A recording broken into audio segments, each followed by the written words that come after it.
Hello everyone, welcome once again to round number 6 of the Sinquefield Cup 2022. And one of the highlights of this round is Alireza Firouzja's second win as white against Mamedyarov. Alright, let's go straight to the game. Firouzja played c4, the English. Mamedyarov played e5, so we now have the reverse is g3. So basically with the g3 and c4 against e5, this is the reverse dragon. Now this is bishop d2, black played c6, okay, knight into f3, e4, knight e4, d5, takes, knight into c2, and h5. Right, modern theory now has completely changed. And this queen from d8, 5 to h5. Basically, black wants to go for bishop h3 here, so white is forced to go and play the move h3, queen g6. Sometimes it's hard to understand the modern games. You normally don't move the same piece twice, especially the queen in the opening. But here sometimes you have to play against the rules. Knight c3. Okay, bishop c5, attacking the weakest point in f2, b4, bishop b6, bishop b2. All right, that's the right timing from white. Castles, knight into e3, protecting at the same time, not allowing any counterplay on the king on the e file. Nice knight on e3, because black is trying to go for knight d7, knight e5, rook e8, and knight e3, especially when your king is number 1. Right, the main point of also the queen on g6 is that if white castles here, then he will go for h5. Okay. So rook e8, queen into c2, the pressure on e4, knight b7, rook e1. Interesting move by Firouzja. a5, b5, bishop d4, and he went back to b1. Okay, here black played c5. Okay, what's the point of rook b1? Okay, Firouzja was trying to go for the trick. If knight c5, he has knight takes e4. And if bishop takes b2, he has knight takes c5. That was the main point. He takes here on c2, this knight takes c2, of course. Compared it to, okay, let's just say the rook on b1, for example. Here I would play a4 on what I c5. You cannot take on e4, of course, yes. Here is black, we'll try to bishop takes e3. Although knight takes f6 comes, g takes f6, takes on g6, h takes g6, f takes e3. But then again, the counterplay with knight takes a4. So I like this rook b1 move.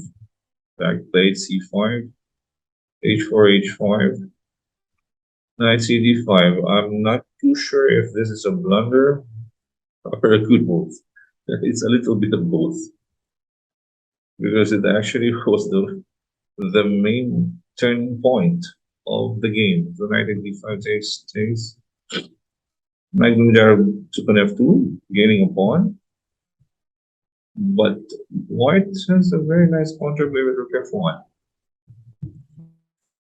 And Mamedyarov couldn't see anything good after this move, yeah.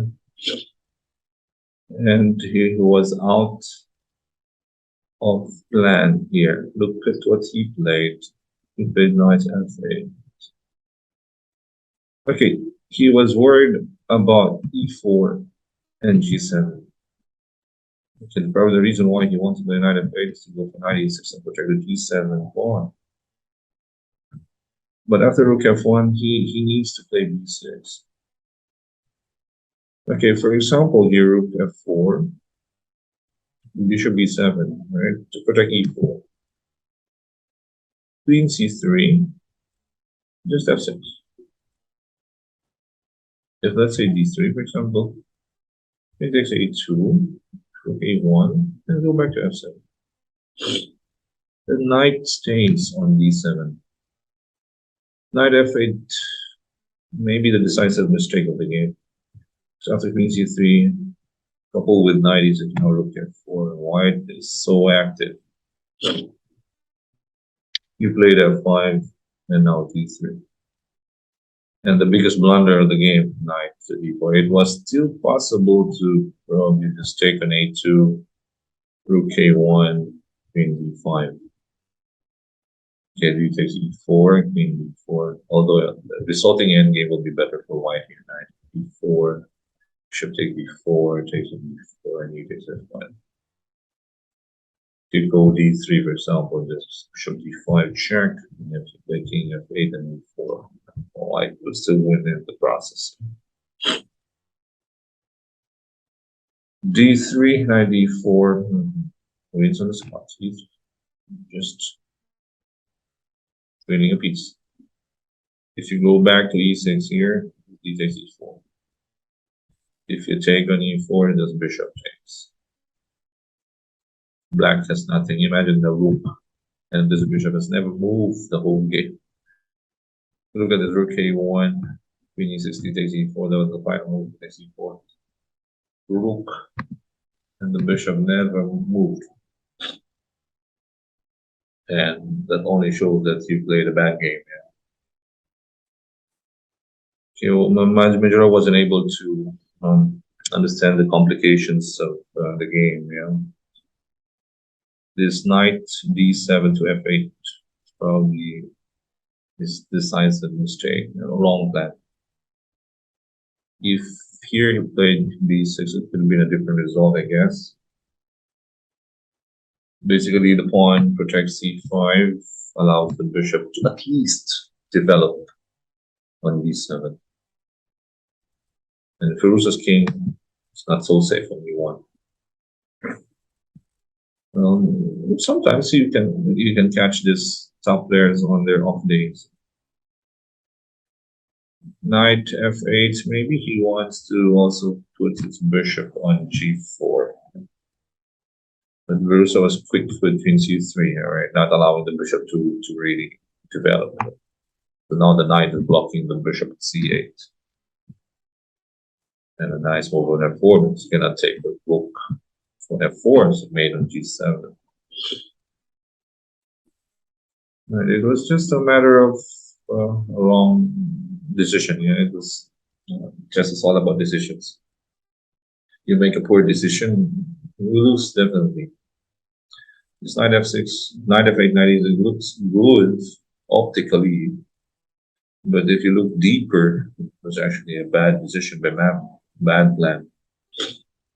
And Firouzja was happy with the outcome. In game-wise, it was very shaky for white. But thanks to black's bad plan, this knight maneuver with knight f8 to e6 was a turning point, yeah, of the loss for black. Well, it happens. Chess is all just about small margins. It's all about decisions also. To make wrong decisions, game over. It's just like that, nothing else. So that was it. Firouzja made an easy work against Mamedyarov in round number 6. That's Firouzja's second win with white. First one was against Iranian with e4, this time with c4. Maybe he will go for d4 next time. Okay, guys, thank you for supporting our channel. Charles Masters and Charles Master Entertainment on Facebook and YouTube. Let's go, show them. Stay safe, everyone.